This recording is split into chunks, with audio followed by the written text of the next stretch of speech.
From the most hated politician by the middle class to the most loved politician by the middle class in just about a few minutes of a budget session. भाई मजे आ गए भाई budget में। भाई क्या तो कर दिया निर्मला जी ने, ये क्या गुल खिला दिया आपने निर्मला जी, इतना खुश कैसे कर दिया आपने सबको एक बार में।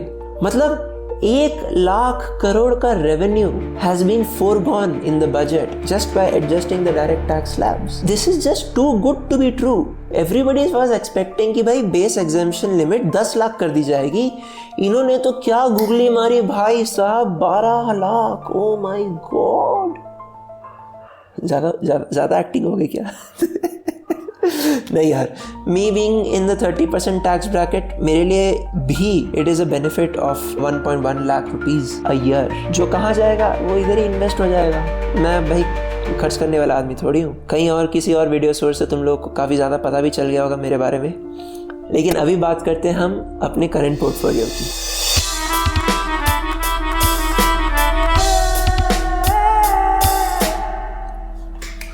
सो hello guys, welcome to week 6 of influenced. चलो बात करते हैं पोर्टफोलियो की। और वीडियो शुरू होने से पहले यार, 90% of my viewers are not subscribers. देखो, आप एक सब्सक्राइब बटन क्लिक कर दोगे, आपके लिए ये फ्री है, लेकिन मेरे लिए ये मेरे ग्रोथ के लिए बहुत इंपॉर्टेंट है। So please subscribe and please like the video and चलो आगे बढ़ते हैं पोर्टफोलियो की तरफ। तो यार, पिछले 3-4 वीडियो से almost every week I am talking about Tata power. तुम लोग बोलोगे कमेंट्स में कि यार तू भाई हर बार टाटा पावर के बारे में बात करता है, तू हर बार वही बात बोलता है कि भाई इसका लॉन्ग टर्म फ्यूचर है, रिन्यूएबल एनर्जी, ये सब वो सब। मगर मैं यहाँ पे स्टॉक्स नहीं बता रहा हूँ कि कौन से स्टॉक्स लेने चाहिए, बट मैं अपना इन्वेस्टमेंट स्ट्रैटेजी, मेरा थीसिस, मेरा कन्विक्शन, मेरा माइंडसेट, ये सब मैं पोर्ट्रे करने की कोशिश कर रहा हूँ। पहले मार्केट देख लेते हैं यहाँ पे, फिर आते हैं स्टॉक्स की तरफ, ठीक है? तो ये देख लेते हैं निफ्टी। इसने जो एक छोटा सा ट्रेंड लाइन बनाया है डाउनवर्ड साइड पे, अभी भी वहां से पिछले 3 दिन से अभी भी मार्केट एक्चुअली ऑन है। मैं मार्केट आवर्स में ही ट्रेड कर रहा हूँ, अभी 12:30 बज रहे हैं, लेकिन ये यहाँ से रिजेक्ट होता हुआ नजर आ रहा है। This can be a potential threat अगर ये 23,500 होल्ड कर लेता है। आज का लो भी 23,493 पे था, लेकिन अभी it is trading back up at 23,600। तो अगर ये 23,500 होल्ड कर लेता है तो अगले 2-3 ट्रेडिंग सेशन में it would break this trend line and that could mark a start of a small rally. Market में थोड़ी तेजी देखने को मिल सकती है, जैसे CNBC आवाज में बोलते हैं हर सुबह। सिर्फ ट्रेंड लाइन ही नहीं, यहाँ पे 50 डे मूविंग एवरेज भी है, जहाँ से रिजेक्शन देखने को मिला है। ये पतली सी जो ग्रे लाइन है, यहाँ से रिजेक्शन देखने को मिला है। मगर ये उतनी चिंता वाली बात नहीं है। जैसे मैंने कहा पिछले वीडियोस में भी कि यार, मैंने अगर अभी अपना इन्वेस्टमेंट जर्नी चालू किया है, which is not the best time to start your investment journey, right? मैंने यहाँ पे चालू किया था अपना इन्वेस्टमेंट जर्नी जनवरी 2024 में, एंड क्योंकि वो पूरा बुल मार्केट ही था तो मेरे एवरेजेस काफ़ी हाई हैं। तो अभी अगर पिछले सितंबर-अक्टूबर से मार्केट गिर रहा है, basically market has given me an opportunity to go back to the election days, ताकि मैं अपना एवरेज और सही कर सकूं। क्योंकि मेरा होराइजन क्या है, अगेन 20 ईयर्स 25 ईयर्स का होराइजन है मेरा। It is nothing but an opportunity for me. और ये मैं बोल के थक चुका हूँ, तो मैं और नहीं बोलूंगा इस वीडियो में। कुछ और स्टॉक्स है जो गिरे थे लेकिन वापस ऊपर आ गए हैं, and that is why my portfolio is holding up. My portfolio is holding up, या फिर hasn't fallen much as compared to other people that I know. And जहाँ लोगों का पोर्टफोलियो 20-25% डाउन है, मेरा portfolio is only down by 6-7-8%। तो उनमें से एक ऐसा स्टॉक है इंडियन होटल। बजट के वजह से सेंटिमेंट में उसमें तेजी, यार CNBC भाई, बजट के वजह से उसमें एक रैली देखने को मिली है, एंड मेनली बिकॉज कंजप्शन अगर बढ़ेगा तो लोग ट्रैवल ज़्यादा करेंगे, लोगों के हाथ में सरप्लस आएगा तो लोग ट्रैवल ज़्यादा करेंगे, तो travel and hospitality are going to do good. Plus Coldplay concerts, Ed Sheeran concert, Kumbh Mela, ये सब ट्रैवल को और बढ़ावा दे रहा है, जिस वजह से hospitality space should do well. और एक और स्टॉक जो मैंने पिछले वीक्स में बात करी है, KPI ग्रीन, वो ऊपर से करीब 40% नीचे गिर गया था। एकदम टॉप से देखा जाए तो अराउंड 58-60% नीचे, 55% नीचे गिर गया था अप्रॉक्सीमेटली। लेकिन अभी ये अपर सर्किट लगाते लगाते ये आ गया है कुछ अराउंड 51% बॉटम से ऊपर, और जिसका मतलब ये है कि इसका नेट डाउनवर्ड जो है that is only 37%। So this is my high risk small cap bet और इसने काफ़ी अच्छी रिकवरी दिखाई है फॉर 2 रीजंस। एक तो KPI ग्रीन की अर्निंग्स बहुत अच्छी आई है, ये देखो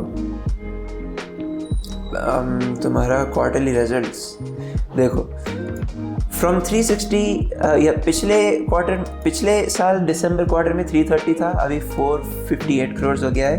एंड अगर सितंबर से भी देखें तो ग्रोथ काफ़ी ज़्यादा नज़र आई है। ऑपरेटिंग प्रॉफिट में, ऑपरेटिंग मार्जिन में डाइल्यूशन नज़र आया है, मगर जो प्रॉफिट बिफोर टैक्स और जो नेट प्रॉफिट है उन सब में सिग्निफिकेंट ग्रोथ नज़र आया है, जिसकी वजह से EPS ग्रो हुआ है। तो the result is good.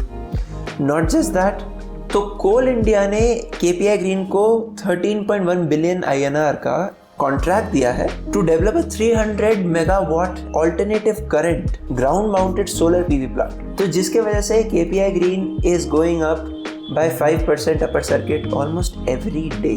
Bottom से KPI green is up by 50% right now. अगर किसी ने यहाँ पे खरीदा होता, मैं डर के मारे नहीं खरीदा यार, जबकि डर ही तो है जो खरीदने को बोलता है। Be greedy when everybody is fearful.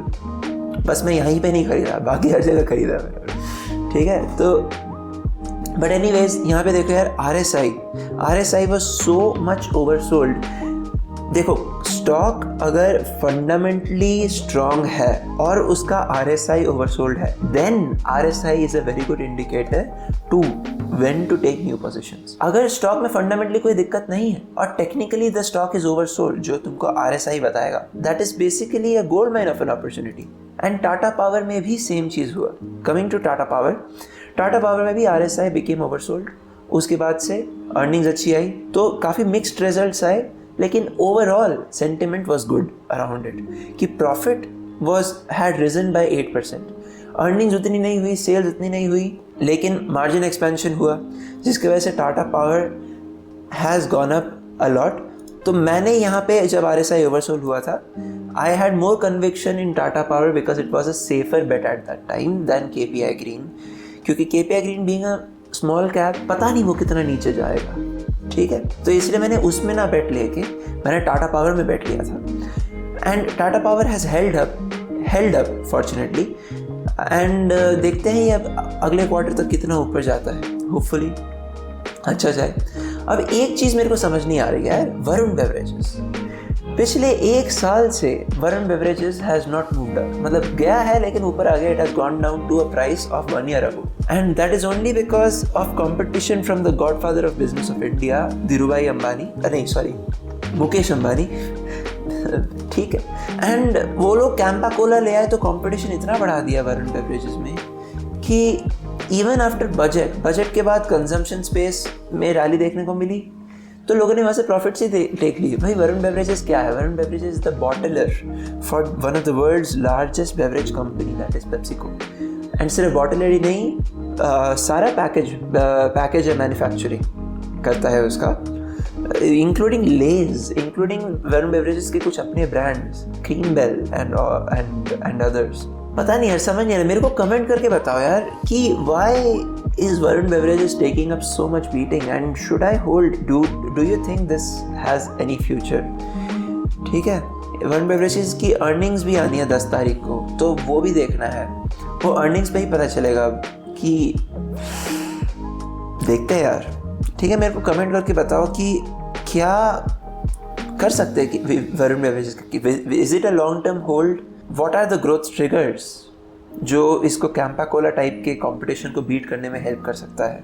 Before moving forward, please यार दोबारा रिमाइंड कर रहा हूँ, अगर अभी तक सब्सक्राइब नहीं किया है, please subscribe the channel, please like the video, मेरे को बहुत ज़्यादा हेल्प करेगा ये।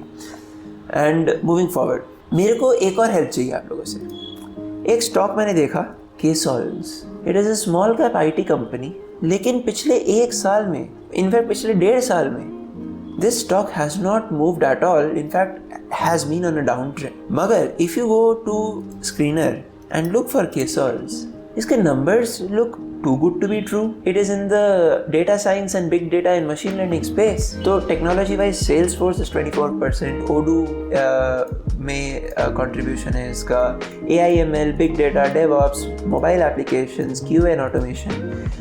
वेल डाइवर्सिफाइड पोर्टफोलियो है इसका. Geographical split 81% is export and उसमें से 86% is North America, which means most of the revenue is coming from US dollar. तो उसका revenue is also taking the benefit of our currency depreciation. मुझे समझ नहीं आ रहा. ये देखो भाई, ROCE 199, ROE 147, stock PE 31 which is below the industry PE. कहाँ इंडस्ट्री? ये रहा. तो ये मेरे को समझ नहीं आ रहा है ये स्टॉक ग्रो क्यों नहीं कर रहा है. अगर स्टेटमेंट्स पे भी आए तो क्वार्टरली रिजल्ट्स देखो इसके यार. क्वार्टरली भी ग्रो कर ही रहा है ये.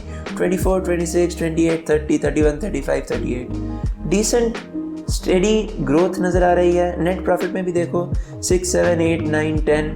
यहाँ पे नेट प्रॉफिट में थोड़ा सा डिक्लाइन नज़र आया है पिछले मार्च से, लेकिन दैट्स नॉट सिग्निफिकेंट. इनफैक्ट अभी दिसंबर के महीने में it has come back up with even a better EPS than March 2024. It has been growing significantly. ये देखो भाई 2, 3, 5, 8, 27, 45, 77, 108. नेट प्रॉफिट बॉटम लाइन भी देखो इसका. अगर बॉटम लाइन इज 1, 8, 15, 25, 34, 38. मेरे को समझ नहीं आ रहा why this company has not given returns in terms of the stock price. तो मेरे को यार कमेंट करके बताइए कि why is KSOLs not growing in terms of stock price? क्योंकि अभी यार कोई फॉरेन इन्वेस्टमेंट भी नहीं है इसके अंदर, कोई DII भी नहीं होल्ड कर रहा है सिग्निफिकेंट इसके अंदर. तो is it a good time to pick up KSOLs while it has taken so much of a beating? The technicals do not support the fundamentals. तो ये चीज़ है. तो ये रही मोस्टली आज की वीडियो. और स्टॉक्स के बारे में भी डिस्कस करेंगे इन नेक्स्ट वीक. बाकी बने रहिएगा. Please subscribe to the video, please like to the video and comment करो यार कि मेरे एनालिसिस में कोई गलती है कि नहीं. और ये भी कमेंट करो if you want me to look at a certain stock जिसका मैं एक फंडामेंटल एंड टेक्निकल रिलेशनशिप निकाल सकूँ. ठीक है. That's all for today. Thank you so much for watching. I will see you next week. Bye.